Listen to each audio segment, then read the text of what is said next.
여러분 안녕하세요. 3월 29일 여의도 펀드매니저TV 금일 시장 전망 및 투자 전략 시작하도록 하겠습니다. 좋은 주말 아침입니다.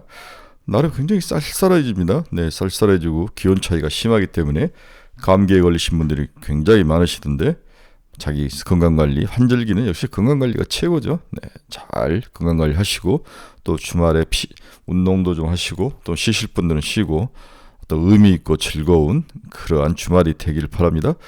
또 이제 크리스찬들은 이제 성금요일이죠. 프라이데이 부활절이 다가오기 때문에 여러 가지 행사, 기도 모임들이 참 많으시던데 즐겁고 아주 의미 있는 그러한 부활절이 됐으면 좋을 것 같아요. 네, 시장은 아름다운 조정. 네, 이 세상에 제가 여러분 아름다운 조정은 없죠. 내 계좌에서 돈이 까지는데 이걸 아름다운 조정이라고 봐야 되느냐. 그러나 이왕 발생한 거 그 다음에 이어질 새로운 점프업, 네, 조정 후에 일어날 점프업, 이 점프업이 만약에 담보만 된다면 여기서 찌글찌글해서 좀 빠지는 것에 대해서는 개구리가 더 높이 뛰기 위해서 뒤로 물렀다 확 뛰듯이 1보 후퇴는 2보 전진을 위한 거다, 이런 식으로 또 아날로그적으로 생각하는 것도 필요할 것 같아요. 다행히 엔비디아가 하락을 멈췄지만 여전히 반도체, AI, 미국의 그 시장을 이끌었던 종목들이 좀 지속적으로 두들겨 맞는 그런 모습이 나타나는데, 여전히 추가 금리 인하에 대한 불확실성, 필요성이 있느냐 할 정도로 오늘 미국 4분기 GDP 최종치가 나왔는데 어마어마하게는 3.2씩 나오는 거죠. 네, 이러한 모습들이 3.3이죠. 3.2. 무섭다는 생각이 듭니다. 우리 한국 시장은 이제 삼성전자의 뚝심이 모든 것을 결정할 것이다. 특히 오늘처럼 주말을 앞두고 미국 주식시장이 AI나 반도체가 살짝 조정을 받았을 때 우리 삼성전자가 8만 원을 지킬 수 있느냐, 이게 가장 중요한 핵심 키포인트다. 삼성전자의 뚝심이 향후 4월 달에 시장의 방향성을 가를 그러한 나침반 같은 역할을 할 것이다. 또 시장은 다음 주부터는 급격히 기업의 이제 어닝 실적 발표가 있는 거죠. 한국도 그렇고 미국도 그렇고 올 초에 일어나는 다양한 경제 지표와 기업들의 실적 발표, 특히 실적 발표 중에서 향후 가이던스를 어떻게 주느냐. 너무 가이던스 기대감이 높아 있다면 가이던스가 이를 못 미쳤을 때 나타나는 쇼크. 요즘은 약간 미스하면 10%씩 빠지니까 이러한 그 충격을 잘 이겨낼 수 있을 정도의 가이던스를 줄 것이냐. 저는 2분기, 3분기 가이던스는 그렇게 나쁠 것 같지 않다는 생각이 들어서 4월 초에 발생할 어닝 서프라이즈를 기점으로 주식시장은 다시 재상승하는 7분 능선에서 8분 능선을 가기 위해서 계속 이제 평지를 지금 걸어가고 있는 거죠. 여기서 이제 다시 한 번 더 높은 아름다운 금강산을 보기 위한 고지로 8분 능선을 향해 갈 것이다. 셀인메이다. 5월까지는 들고 가는 게 맞다. 이러한 단순한 결론을 가지고 참 재미없는 오늘 아침 미국 주식시장을 보고 금일 시장 전망 및 투자 전략 분석 시작하도록 하겠습니다. 네, 구독, 좋아요 많이 눌러주십시오. 오늘 새벽에 끝난 미국 주식시장을 보면 다우존스 플러스 0.12, 나스닥은 마이너스 0.12, S&P 500 플러스 0.11, 거의 시장이 큰 움직임이 없이 어떤 좁은 박스권에서 움직였다, 이렇게 봐야 될 것 같아요. 네, 나스닥은 정말로 하루 중에도 너무 많이 움직였는데 사람들의 심리가 그대로 나타났던 것 같아요. 단타 치시는 분들 바닥에 오면 또 사고 이런 모습 지속적으로 나타나는 모습이었다라고 볼 수 있습니다. 금일 시장 키포인트 한번 봅시다. 미국 4분기 GDP 확정치가 3.4, 잠정치가 3.2였는데 3.4네요. 제가 3.3이라고 했는데 3.4가 맞습니다. 미국 3월 미시간대 소비자 심리지수가 79.4를 기록하며 2년 만에 최고치를 기록했다. 무섭네요. 미시간대 소비자 심리지수가 79.4. 또 미시간대 1년 기대 인플레이션이 2.9%. 전월비 하락을 하면서 그나마 다행이다. 미국 주간 실업수당 청구 건수가 21만 건, 예상을 상했다. 시장 21만 1000건 정도로 예상했는데 여전히 실업수당이란 실업 관련 지수들은 아주 잘 나오고 있다. 미국의 강한 경제력을 지속적으로 보여주고 있다고 볼 수 있네요. 샘 뱅크만 프리드 FTX 창업자가 징역 25년을 선고받았다. 이 FTX는 제가 보기에는 22년 11월인가 아마 비트코인 가상화폐 거래소에서 사기 횡령죄인 것 같은데 징역 25년을 선고받았습니다. 네덜란드가 ASM의 이전 방지를 위해서 3조 7천억을 투자를 하고 있다. 아마 이제 네덜란드가 정권이 바뀐 것 같아요. 우파 정권으로 극우 정권으로 바뀌었는데 지금 이제 그걸 구성하는 과정인데 ASML이 이민 정책을 굉장히 강하게 엄격하게 규제를 하겠다.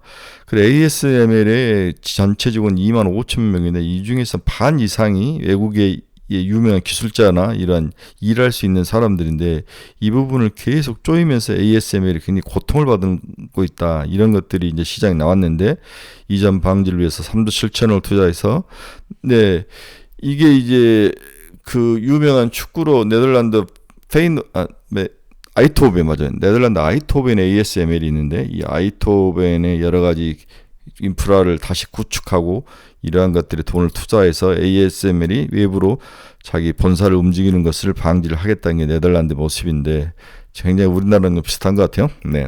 댄 아이브스 테슬라 목표 가격을 315달러에서 300달러로 하향을 했다. 네. 상당히 이게 이제 아마 증권사 이름인 것 같은데 테슬라 목표 가격을 하락하는 모습. UBS 미 기술주 상승 랠리 지속 전망이다. 반대로 골드만삭스는 지속적으로 며칠 전부터 시장이 이제 조정 속에 들어갈 가능성이 높다라고 골드만삭스는 경고를 하고 있는데 반대로 UBS는 여전히 기술주 상승 랠리가 지속이 예상되고 있다. 아직 다 끝났진 않았다. 저랑 생각이 비슷한 그러한 의견을 냈던 하루입니다. 지속적으로 달러 지수가 강세를 유지하죠. 네, 뒤에 제가 잠깐 환 움직임에 대해서 한번 말씀을 해드리겠습니다. 달러 지수 104.29, WTI 2.2%나 오르면서 83달러.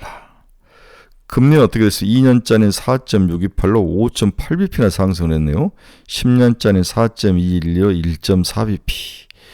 여전히 올러 이사가 이제 스피킹을 했는데 상당히 금리나 횟수라든지 이런 데서 부정적이다. 급하게 올릴 필요는 없다. 이런 식으로 발언했던 게 좀 영향을 미치지 않았을까. 그런 생각을 해봅니다.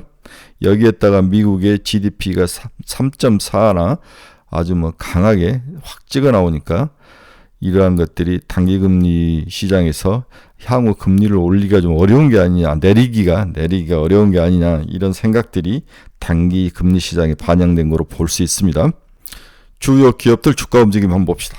제가 사랑하고 200달러까지 외치고 있는 ARM은 124.99달러, 0.5% 기다립시다. 200달러 찍고 먹고 나와야죠. 애플은 1.06 하락. 엔비디아는 0.12. 드디어 좀 멈췄네요. 네, 903달러. 저는 870달러, 900이 깨지면 870이다. 이렇게 이야기를 했는데 다행히 엔비디아가 하락이 멈췄는데 오늘은 이제 부활절로 좀 쉬는 거죠. 한번 봐야 되는데 다음 주에 한번 봐야 될 것 같습니다. AMD도 플러스 0.5 계속 하락하다가 180달러에서 일단 멈추는 모습을 보여주고 있습니다. 테슬라 마이너스 2.25. 네. 테슬라가 여전히 뭔가를 좀 회복을 못하는 계속 지속적으로 미국 증권사들로부터 가격 하락, 목표 가격 하락의 순환을 당하는데 상당히 어려운 모습이다. 박스권의 가치죠. 200달러에서 170달러 사이에 박스권 가치인다. 예. 오히려 박스권 플레이 하면 되죠. 네, 180달러 깨지면 170달러 때 사가지고 200달러 팔고 가장 안전한 박스권 트레이딩도 가능한 게 테슬라다. 오히려 역으로 생각하면 아주 주식 투자하기 좋은 모습이다라고 보는 것 같아요. 일라이닐리는 784달러. 마이크론 테크노는 마이너스 1.04. 네, 오늘 이제 삼성전자가 SK하이닉스에 어떤 영향을 미칠지를 좀 봐야 될 것 같아요. 삼성전자가 어제 8만전자에 올라섰습니다. TSMC 마이너스 0.48, 비트코인 2.66% 상승해서 7만 달러를 넘어서고 있습니다. 오늘은 첫 번째 시간으로 한국의 이익 추정치, 네, 향후에 이제 제일 중요한 게 이제 1분기 실적 발표가 되는데 이 이익 추정치를 어떻게 보는 거냐, 이 부분에서 삼성증권에서 낸 애널리스트 리포트를 가지고 한번 같이 나눠보도록 합시다. 국내 영업이익 추정치 주요 상향 조정이 됐다. 주요 종목에 대해서 상향 조정이 있다. 이익 추정치 상향 업종으로는 반도체하고 유틸리티하고 소프트웨어다. 반도체 업종은 기업이익 저점 통과 이후 지속적으로 개선되는 모습이 나타나고 있다. AI 반도체 수요 확대 전망이 더해지며 중장기적으로 이익 추정치가 상향 추세의 모습을 보이고 있습니다. 소프트웨어 업종은 게임주를 중심으로 이익 개선 흐름이 나타나고 있습니다. AI 클라우드 서비스는 이익 개선이 소강 상태에 진입을 하고 있지만 소프트웨어 중에서 게임주들이 나름대로 1분기에는 영업이익이 좀 개선되는 모습이 나타날 것이다. 또 유틸리티 업종은 한국전력이 연내 흑자 전망이 강해지면서 77%에 달하는 영업이익 상향 조정이 현재 나타나고 있다. 그래서 소프트웨어는 게임주, 유틸리티는 한전 같은 종목들, 반도체는 전통적인 반도체 기업들의 이 실적 추정이 상향하고 있다. 이 세 가지 업종을 잘 기억을 하셔야 될 것 같아요. 이 중에서 믿을 수 있는 것은 반도체죠. 그래서 유틸리티 소프트웨어는 버리자. 반도체에만 집중을 하자. AI 시장 확대에 따른 전기 설비 수요 확대 전망이 강화되고 있다. 이걸 통해서 LS 에코에너지, HD 현대일렉트로닉 등 기계 업종의 저점 통감이 상승 흐름 역시 우리가 한번 주목할 부분이다. 그렇다면 LS 에코에너지라든지 HD 현대일렉트로닉 이러한 기존의 재룡전기라든지 기존의 전통적인 전력기계 관련 업종들은 한 번 더 오를 가능성, 이 부분에서도 애널리스트는 긍정적으로 이야기를 하고 있다, 이렇게 볼 수 있네요. 그래서 이 섹터별로 업종 실적들 전망을 올려놨으니까 한번 보시면 반도체 좋죠.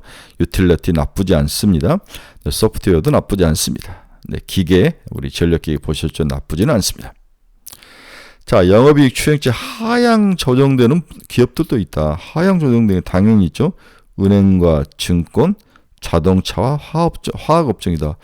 여기서 다 이해를 하겠는데 자동차가 끼었어요. 자동차는 정말 실적이 좋을 거라고 난리 부르스를 치는데 이 애널리스트는 자동차에 대한 이익 추정치가 절대는 나쁘진 않지만 방향성을 이야기하는 거죠. 디스플레이 업종은 9월 증가 전환했던 패널 수출액은 다시 감소 전환하며 이익 추정치가 답보 상태를 나타내고 있다. 디스플레이 업종은 건들면 안 된다는 거죠.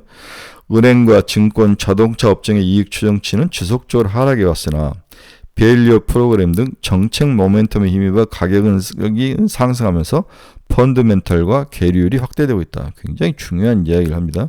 펀드멘탈은 밸류 프로그램으로 인위적으로 정책적으로 올릴 만큼은 아닌데 그 괴리가 벌어졌다는 것은 혹시 이번에서 선거 치면 이제 밸류업이고 뭐고 굉장히 성장동력이 약해질 가능성이 높아 보이는데 봐야 될 것 같아요. 자동차 어제 이제 현대자동차 한 2% 넘게 하락을 했는데 전기차 밸류체인 부담이 지속되는 가운데 2차 전지 등 화학업종의 이익 추정치도 답보 상태를 지속하고 있다. 2차 전지는 여전히 1분기가 바닥이냐? 저는 그럴 것 같진 않아요. 향후에 더욱더 2차 전지는 기업 실적이 나쁜 구렁텅이 속으로 들어갈 확률이 높다. 따라서 2차 전지가 바닥에서 지금 스물스물해서 한 20%씩 기술적 반등을 해서 올라왔는데 추가 상승에 대한 미련은 버려라. 저는 이렇게 말씀드리고 싶네요.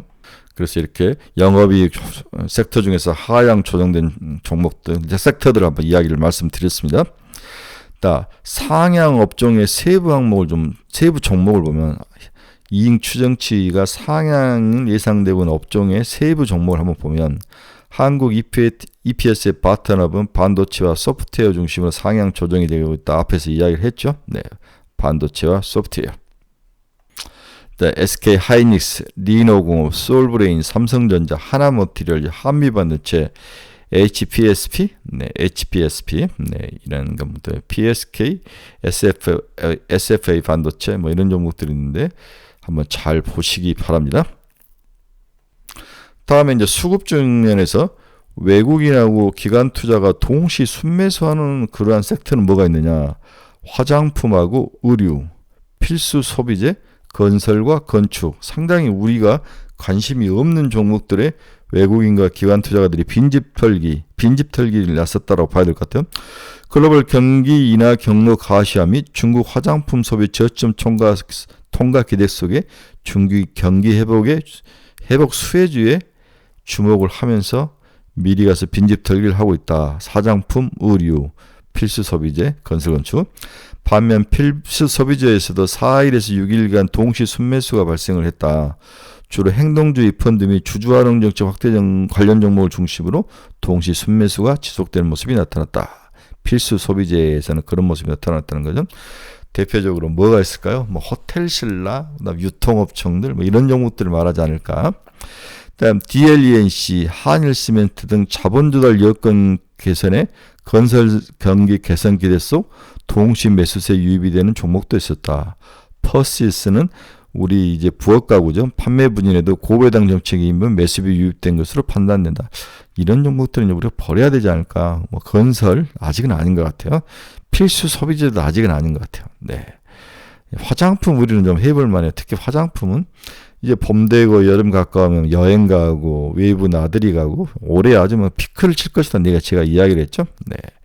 외국인이 3일 연속 순매수 엄청은 완성차 및 자동차 부품, 다음에 리츠 관련 회사들이 외국인들이 사고 있다.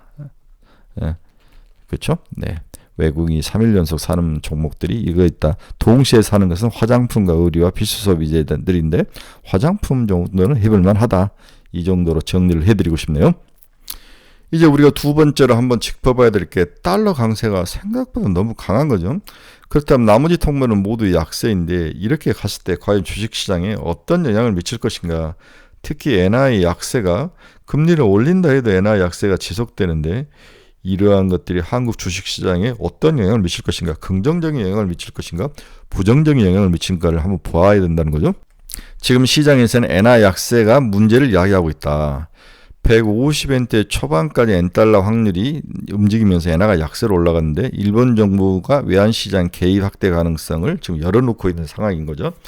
일본은행의 마이너스 금리 철폐 등 통화정책 피봇에도 불구하고 엔이 약세로 돌아서고 있다. 150엔 초반대까지 반등하면서 약세 현상이 두드러지면서 달러엔 환율 추가 상승 시 일본 정부가 외환시장의 개입에 나설 정도로 엔화 약세가 현재 시장에 나타나고 있습니다. 이렇게 지금 150엔대까지 올라왔죠. 기존에도 몇 번 올라왔는데 그 고점을 치고 있습니다. 따라서 일본 정부의 엔화 시장 개입이 당연히 나설 가능성이 높아 보입니다. 일본 정부가 엔화 가치 추가 하락세를 용인하기 어려운 이유는 자칫 환율이 물가 압력을 다소 자극할 리스크가 있고 가뜩이나 소비 심리 개선 지연 등으로 가계 소비가 살아나지 못한 분위기를 더욱 심화시킬 수 있는 어떤 경제 펀드멘털적인 요인이 첫 번째 요인이다. 또한 엔화 추가 약세가 일본은행의 추가 긴축을 자극할 수 있다는 금융시장의 그러한 경고도 있었다. 이 밖에 기시다 내각의 지지율이 최저 수준 상황에서 엔화 추가 약세가 기시다 내각의 지지율을 더욱 하락시키는 빌미를 제공할 여지도 있다. 정치적 요인도 있다는 거죠.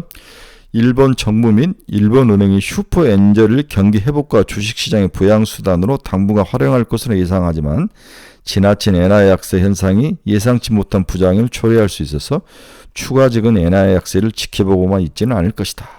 이러한 이유들로 일본이 곧 시장에 개입할 가능성은 있습니다. 그러면 일본 엔화 약세뿐만 아니라 중국 위안화도 약세 요인이 지금 그런 분위기 속에서 나타나고 있는데 속도 조절에 대한 이야기가 나오고 있다. 인위적으로 위안화를 약세로 몰고 가면서 수출을 좀 자극하려는 중국 정부의 전략이 좀 숨어 있는 것 같아요. 달러 위안이 3월 들어서 7.2 위안 수준을 상회하는 등 중국 정부가 인위적으로 위안화 약세를 용인하는 분위기가 나타나고 있습니다. 다만 위안화의 과도한 약세에 따른 금융시장 불안을 막기 위해 위안화 약세폭을 조절하는 그런 정도의 정책을 쓰고 있습니다. 더딘 경기 회복세와 장기화되는 생산자 물가 하락세 등 중국 경제를 둘러싼 불확실성이 해소되지 못한다면 중국 정부가 경기 부양 차원에서 위안화 약세를 일정 부분 용인해주고 있다고 시장이 판단을 하고 있는 거죠. 이 영향이 한국 원화 약세까지도 지금 지속적으로 영향을 미칩니다. 다만 중국 정부가 과도한 위안화 약세의 심리를 막기 위한 국영은행을 통해서 달러 매도 개입에 나서는 등 달러 위안화 환율 수준을 7.2 위안 내의 수준에서 가둬놓을 그런 전략을 수행을 하고 있습니다. 자, 그렇다면 달러는 단기적으로 금리를 인하하는데 좀 시간이 많이 걸리고 인플레이션이 잡히지 않고 경제는 좋고 미국의 달러가 약할 이유가 전혀 없다.